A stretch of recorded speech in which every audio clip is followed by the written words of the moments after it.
예, 우리 오늘 같이 볼 하나님의 말씀은 로마서 12장입니다. 12장 1절 2절을 우리 다같이 한 목소리 함께 읽겠습니다. 시작.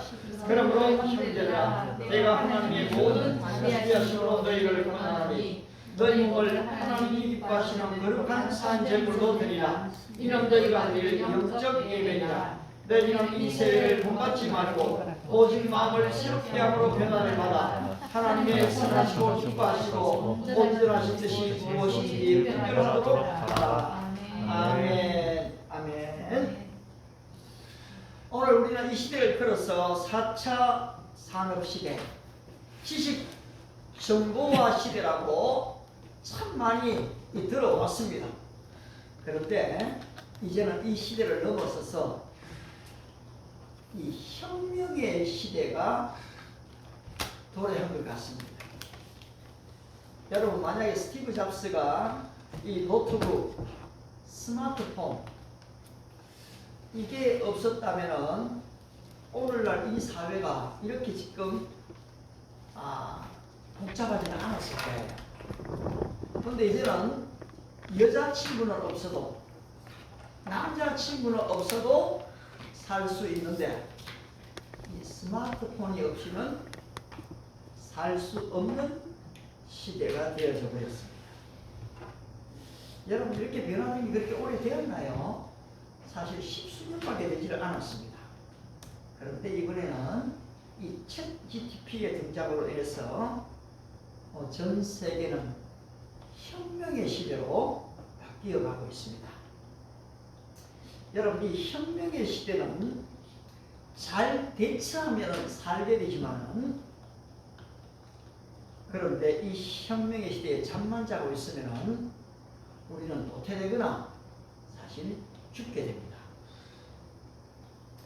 사도 바울은 이 시대 분별에 대해서 우리에게 많은 이 주의점, 경고장을 날리고 있습니다. 바울이 살던 이 1세기 로마가 좀 어떻습니까? 이 로마가 전 세계를 사실 지배하고 있지요.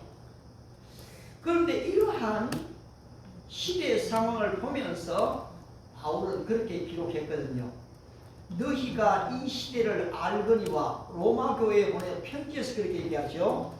너희가 이 시기를 알거니와 자다가 깰 때가 되었다 라고 했습니다. 20세기 초에 이 미국에서 활동했던 헨리 키신저는 문화와 인간 행동 이론이라는 책을 좀 썼습니다. 그러면서 문화는 인간 행동의 지배적인 요인이다 라고 말했습니다. 이 문화는 인간 행동의 지배적인 요인이다. 여러분, 눈만 뜨면 스마트폰을 쳐다보게 되죠. 집을 나설 때 스마트폰이 없으면 멀리 왔다 하고 다시 가서 스마트폰을 들고 오게 됩니다. 차 안에서도 지하철 안에서도 언제 어디서든 이 스마트폰과 함께 생활하는 그런 문화 속에서 우리는 살고 있고 말하고 행동합니다. 그런데 여러분, 이제 10여 년 이 전후라고 얘기하죠. 이 로봇의 숫자가 우리 사람들의 숫자만큼 된다고 한번 여러분 상상해 갑니까? 이 길을 걸어가는데 이 로봇의 숫자가, 지하철을 타려고 하는데 이 로봇의 숫자가 사람만큼이나 된다고 하면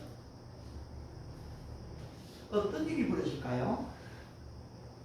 로봇이 인간의 할 일을 넘어서 인간보다 더 똑똑해지고, 이미 사실 더 똑똑하죠.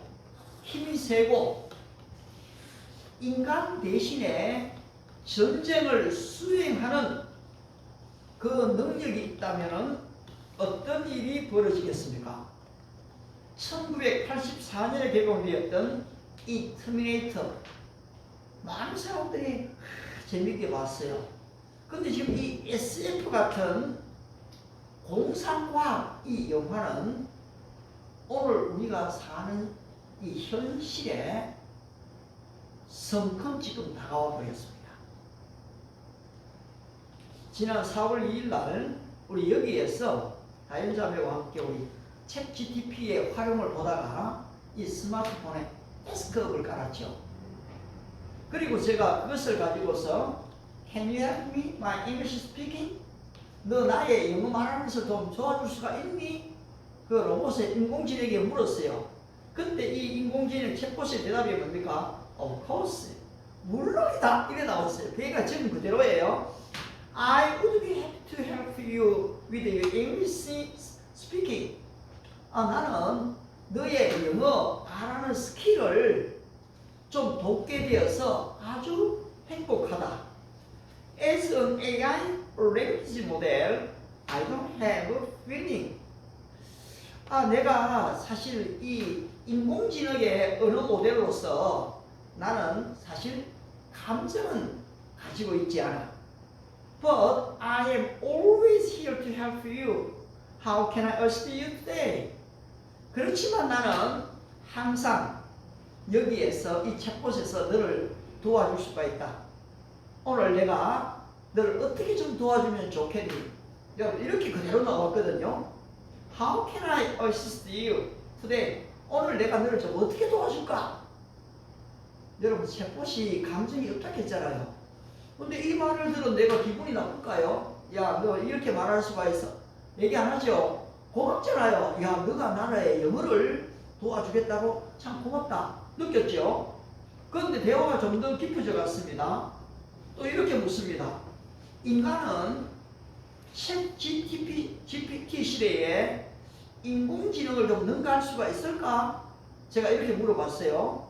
그러니까 인공지능 챗봇이 대답합니다. 현재로서는 인간이 챗봇이나 인공지능을 능가한다는 것은 어렵다고 할 수 있습니다.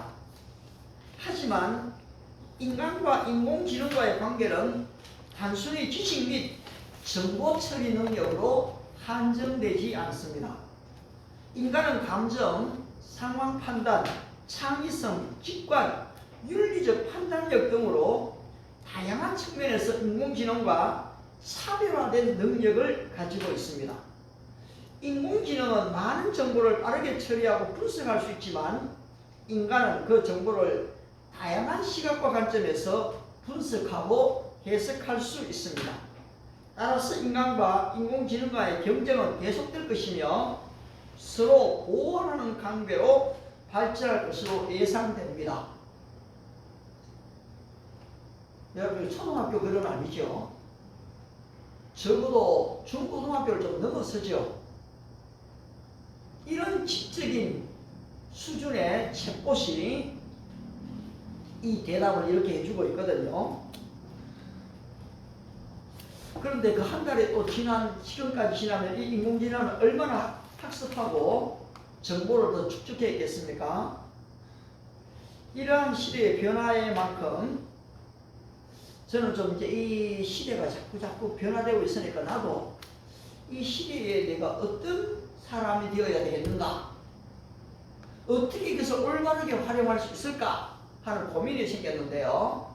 지난 2월달 이 경주에 갔다가 만났던 한 대표가 있었는데 그분이 크리스찬 GTP 세미나 이 챗 GPT 이 시대에 크리스찬의 사명이 무엇인가 하는 제목을 가지고 보니까 어제 홍대 쪽에서 교회에서 세미나를 있다고 연락을 받고 제가 어제 다녀봤어요. 그런데 그분은 이 분야의 전문가셨어요. 단순히 강의로 끝나지 않고 이 크리스찬 GPT를 이미 설정을 다 해놓았어요. 그래서 젊은이들이 어떤 질문을 해오든지 간에 기독교적 관점에서 그 대답을 해줄 수 있도록 제가 그거 보고 놀랐어요. 다 이게 지금 설정이 되어 있다는 거예요. 이 시스템이 이미 다 구축이 되어 있더라고요. 사랑하는 젊은 친구 여러분, 아니 이 엄청난 혁명의 시대에 살고 있는 우리 성도 여러분, 여러분은 이 변화의 시대를 어떻게 맞이하고 어떻게 미래를 준비하며 어떻게 여러분의 사명을 완수할 수 있겠습니까? 역사를 거슬러 올라가 보게 되면 기독교는 이런 과학 문명이 발달되어 올 때 마치 기독교를 공격하고 적대하는 것으로 여겨서 적극적으로 이것을 반대했습니다. 마치 그 과학 문명을 받아들이게 되면 기독교가 소멸되는 것처럼 여겼습니다. 그래서 많은 성직자들이 새로운 문화가 교회로 침투해 들어오는 것을 막았고, 오늘 본문의 말씀을 많이 인용을 했습니다. 여러분은 이 세대를 본받지 말아야 합니다. 그렇게 강조를 많이 해왔습니다. 그런데 이 종교개혁가 마르틴 루터, 이 칼빈, 바로 이들이 이런 운동을 일으킴에 있어서 만약 그때 당시에 인쇄술의 발명, 구텐베르그가 만든 게 인쇄술의 발명이 그것도 위대한 혁명이었어요. 그게 없었다면은, 그것을 사용하지 않았다면은 여러분 성경을 번역하지를 못했습니다. 그때만 해도 성경 번역이 1년에 2번 번역돼 나왔거든요. 사람의 손으로 썼거든요. 그런데 만약에 이 성경 번역이 없었다면 오늘의 이 개혁주의 프로테스탄트 신앙은 생겨나지 못했을지도 모릅니다. 따라서 우리는 하루하루 변화하는 이 시기를 잘 좀 살피고 분별할 필요가 있습니다. 바울은 너희가 이 시기를 알거니와 자다가 깰 때가 되었다라고 말합니다. 또한 너희는 이 세대를 본받지 말고 오직 마음을 새롭게 함으로 변화를 받으라 라고 오늘 본문에서 말을 하고 있죠. 그렇다면 이 세대를 본받지 말라는 것은 우리에게 지금 펼쳐지는 새로운 시대, 이 과학의 변화를 부인하고 과학 발전을 받아들이지 말라는 것일까요? 여기에서 우리는 예수님께서 이 시대에 대해서 어떻게 말씀하고 계시는지를 살펴볼 수가 있습니다. 창세기부터도 엄청난 이 시대, 왜냐하면 하나님은 시대의 주인공이지 않습니까? 그런데 이 예수님께서 이 시대를 말할 때는 주로 타락한 인간 본성을 지적할 때 많이 말씀하셨어요. 악하고 음란한 세대가 표적을 구하나니 라고 말씀하시면서 그때 당시에 인간들의 상태를 악하고 음란한 시대로 규정을 하신 거거든요. 그러면은 그때만 그렇습니까? 결국 이 예수님이 지적하신 것은 타락된 인간 본성은 어느 시대를 막론하고 같다는 것입니다. 따라서 이것을 본받지 말라는 거죠.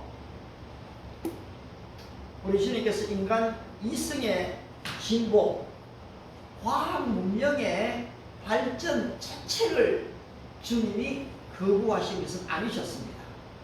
오히려 과학의 발전은 여러분 하나님이 하나님 되심을 더 크게 드러내주고 있기 때문입니다. 오늘 이 챗GPT나 구글의 이 바드 같은 인공지능은 양자역학이나 인간의 뇌신경 연구에 의해서 점점 더 구체화되어 가고 있는 것을 보게 됩니다. 뭐 제가 양자역학을 얼마나 알겠습니까? 인간의 뇌신경 연구에 대해서 뭐 제가 전문가가 아니라 잘 모르죠. 그러나 여러분 지금 시대는 모른다 할 필요는 전혀 없습니다. 저도 이 양자역학, 지금 퀀텀 점프에 대해서 나름대로 강의를 들어봤거든요. 그리고 메모도 해봤어요. 근데 결국 양자역학에서는 입자나 이 파동의 모든 것들을 다 얘기하고 있고 중첩과 이 얽힘 현상 등은 이미 창조주 하나님께서 인간에게 부여해 주신 것을 인간은 발견했을 뿐이다라고 그 과학자들이 또 얘기하고 있거든요. 여러분 한번 보십시오. 에녹이 죽음을 보지 않고 하늘로 승천을 하죠. 이거 순간이동입니다. 순간이동. 예수님이 무리로 걸으십니다. 예수님이 죽었다가 살아나시지요. 그리고 부활하고 승천하심입니다. 이제 이 양자 역학이 이런 것들을 지금 오히려 더 잘 드러내주는 그런 시대가 되어져 가고 있다는 것입니다. 저는 다윈의 진화론을 정면으로 거부합니다. 왜냐하니까 인간은 하나님의 형상으로 지음을 받을 때에 이미 천재에 가까웠습니다. 인간이 마치 원숭이의 지능처럼 있다가 점점 진화한 것이라고요? 저는 그 말을 받아볼 수가 없습니다. 여러분, 하나님이 아담에게 무엇을 줬습니까? 이 삼라만상의 이름을 지을 수 있는 권위, 지혜의 지식을 줬거든요.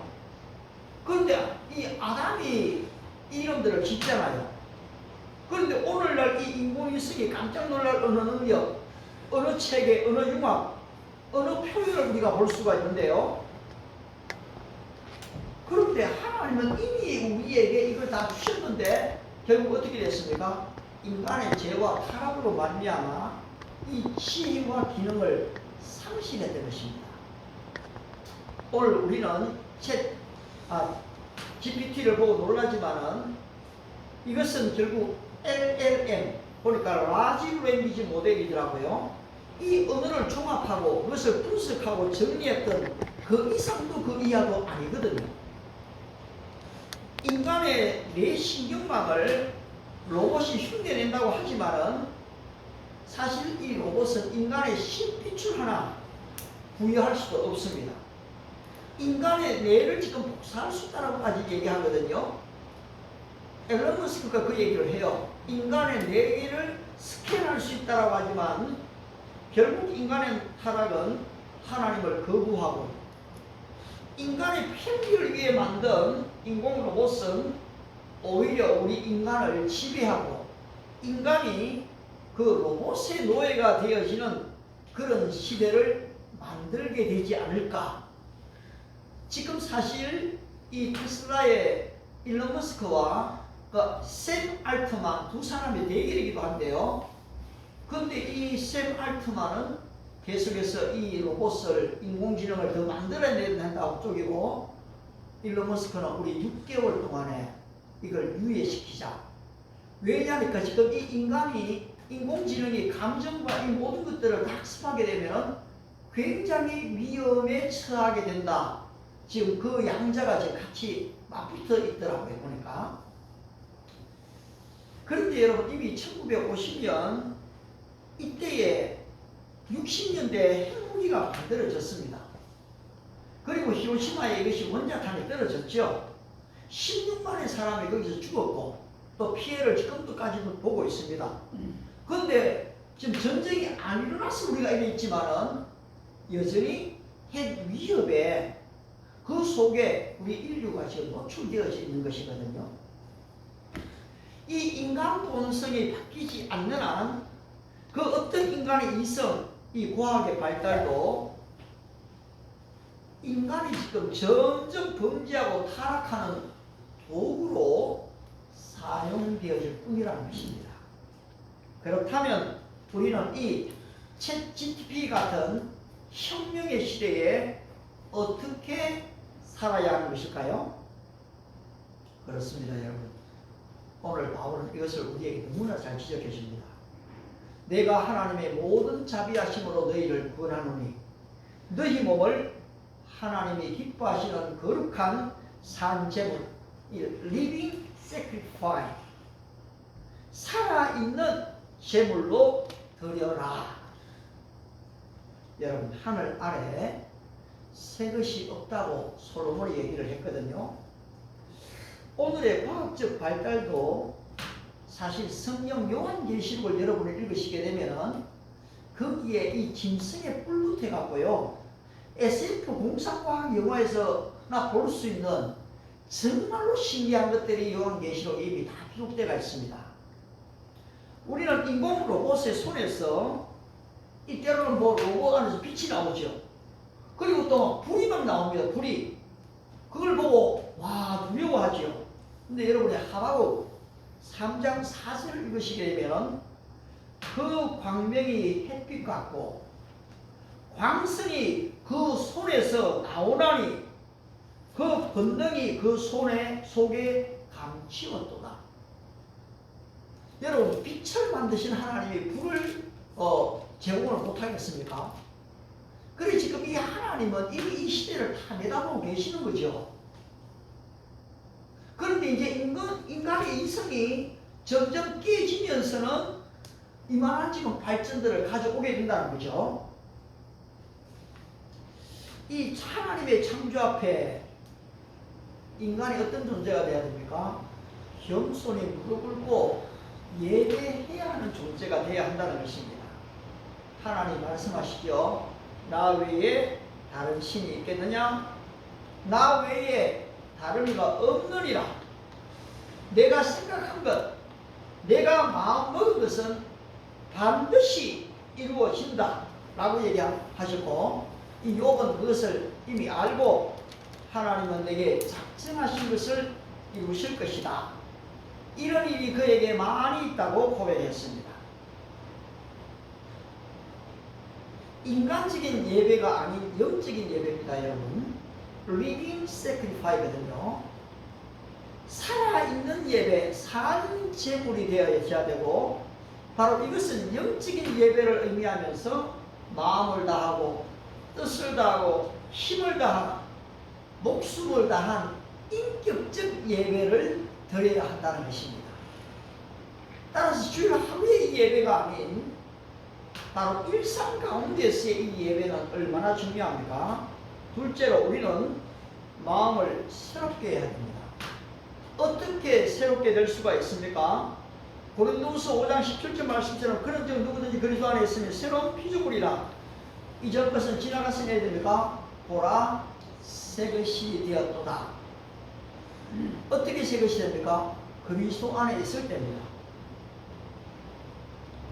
여러분 한번 그리스도 밖으로 한번 나가보십시오.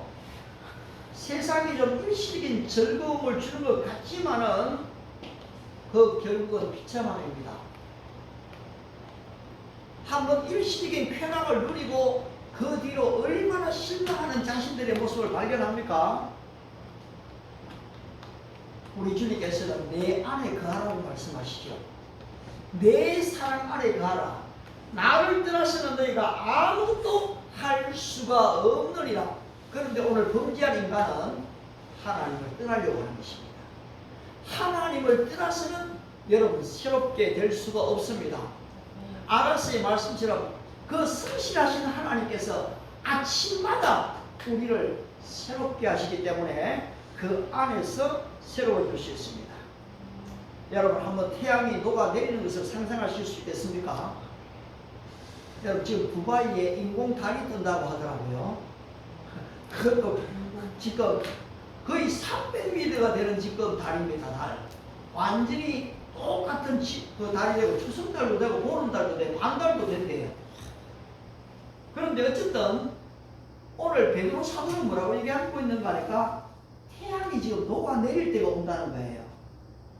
여러분 이 하늘에서 떠오르던 이 달이 핑크스로 변하는 것을 상상하실 수 있겠습니까? 베드로 사도가 주의 날이 도적처럼 온다고 했습니다. 그날의 하늘이 큰 소리로 떠나간다고 얘기했거든요.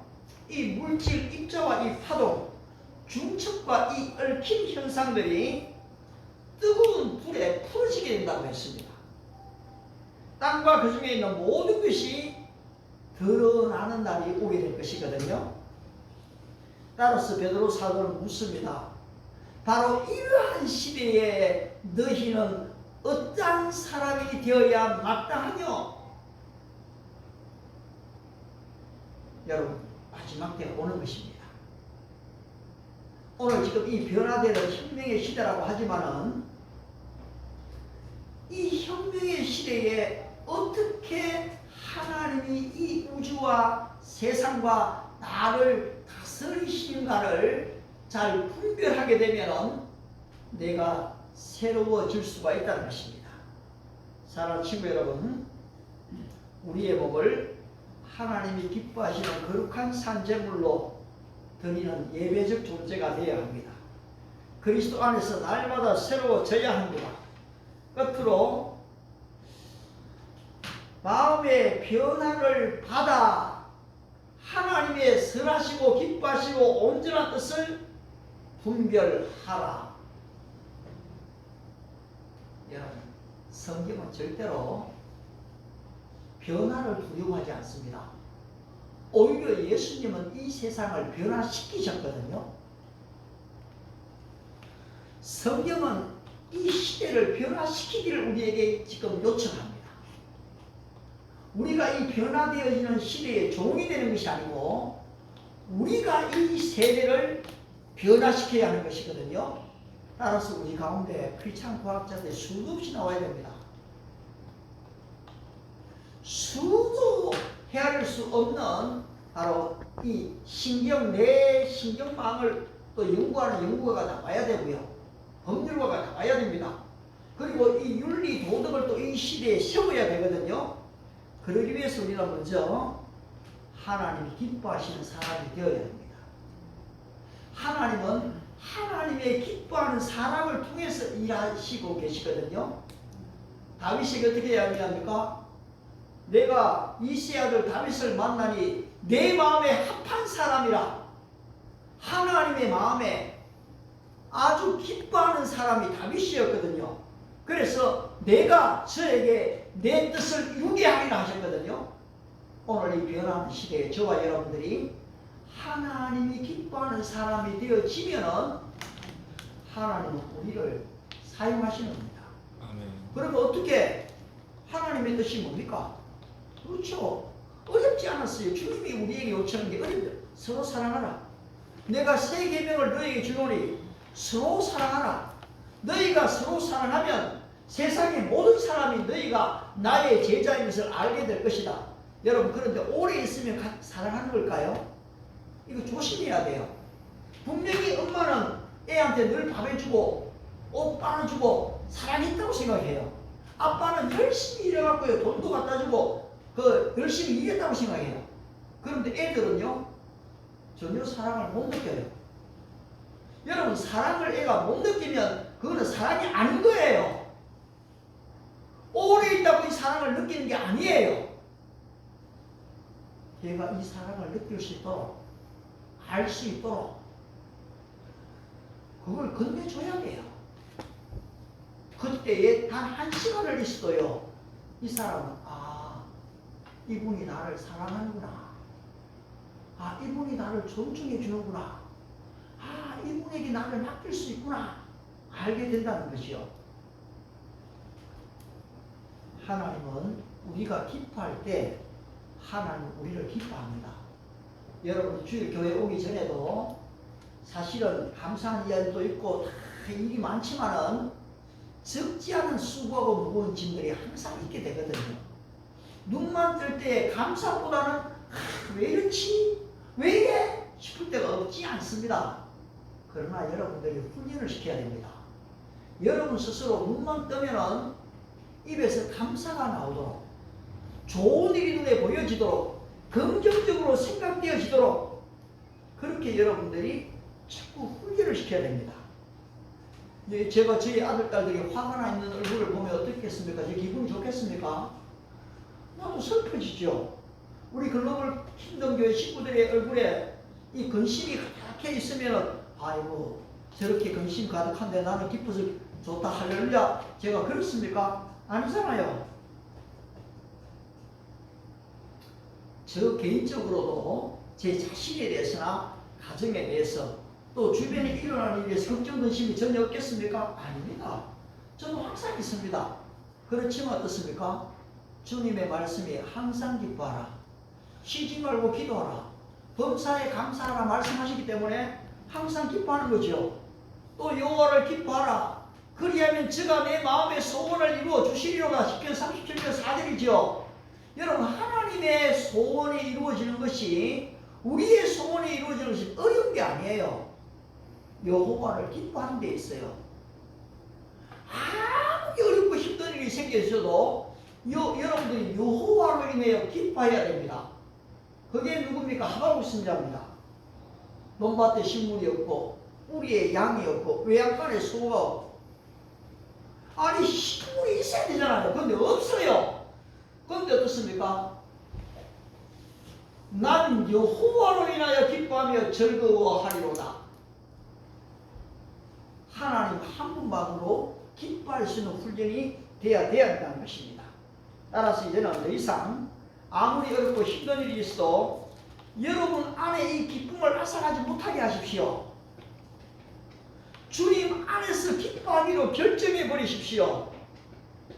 슬픈 느낌이나 괴로운 감정, 어떤 다른 사람의 문제가 내 기쁨을 앗아가지 못하도록 여러분들이 여러분 자신을 방어해야 됩니다. 저는 아주 무례하고 아주 정말 악한 사람이 내 감정을 건드리지 못하도록 나는 방어하고 싶어요. 왜 내가 그 슬픈 마음에 악한 감정에 내까지 다 끌어들여갖고 화를 내고 그래 해야 되겠어요?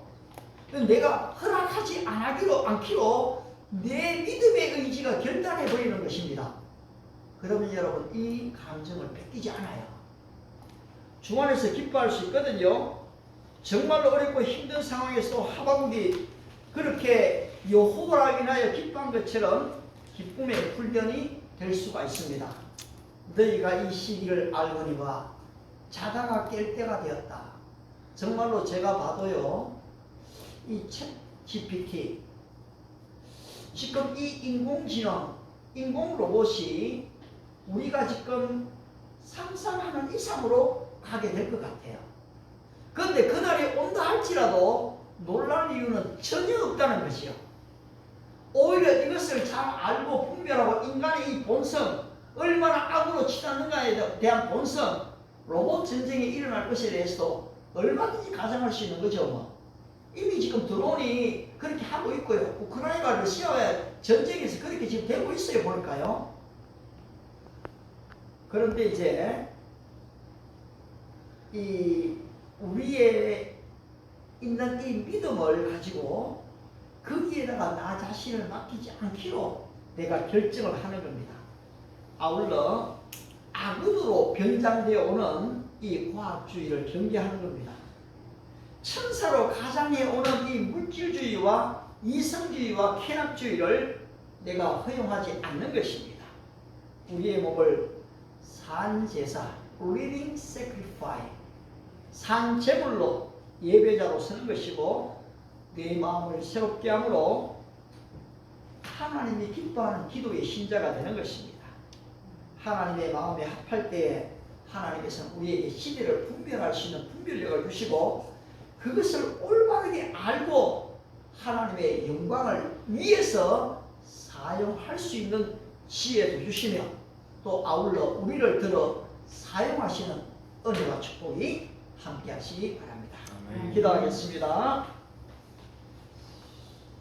살아계신 하나님 아버지, 우리는 인간의 이성이 이 극을 향해 달리는 것을 보게 됩니다.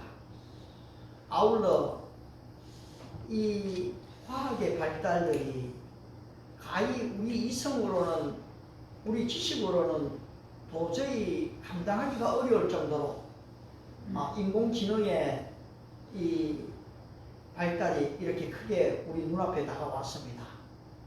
사실 때로는 이 스마트폰이 없으면 어디를 가지도 못하고 또 가서도 걱정되고 두려울 때가 얼마나 많습니까?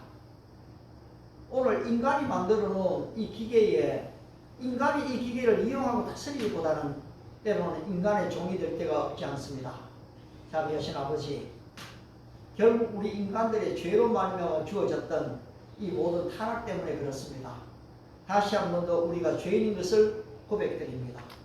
아버지의 말씀대로 명령대로 살지 못한 죄인인 것을 고백드립니다. 십자가의 은혜를 주시고 구속함을 받은 우리이지만은 여전히 우리 안에 육신의 정욕, 안목의 정욕, 이생의 자랑들이 나를 지배하고 있어서 하나님의 마음에 합하지 못할 때가 많은 죄인들입니다. 그런데 우리를 불러주셨지요. 십자가 은혜를 주셨습니다. 바로 이 시기를 알거니와 자다가 깰 때가 되었다고 우리에게 경고하십니다. 마음을 새롭게 함으로 변화를 받으라고 하시지요. Living Sacrifice, 산 제물로 드리라고 했습니다. 아버지, 좀 우리가 그렇게 살고 싶습니다. 우리 몸과 마음을, 우리의 삶 전체를, 우리의 인격을 주님께 예배하는 예배자로 살게 도와주시고, 그 예배를 통해서 우리에게 마음을 새롭게 하시는 그 주님을 만나게 도와주시고, 이 시대를 분별할 수 있는 이 성령의 권능을 받아서 하나님, 이 과학 문명의 노예가 아니고 물질 문명에 끌려다니는 종이 아닌 이 몸을 다스릴 수 있는 하나님께 쓰임받는 하나님의 사람이 되게 해 주십시오. 감사드리오며 예수님의 이름으로 기도드리옵나이다. 아멘. 우리 함께 일어나셔서 찬송가 455장입니다. 455장.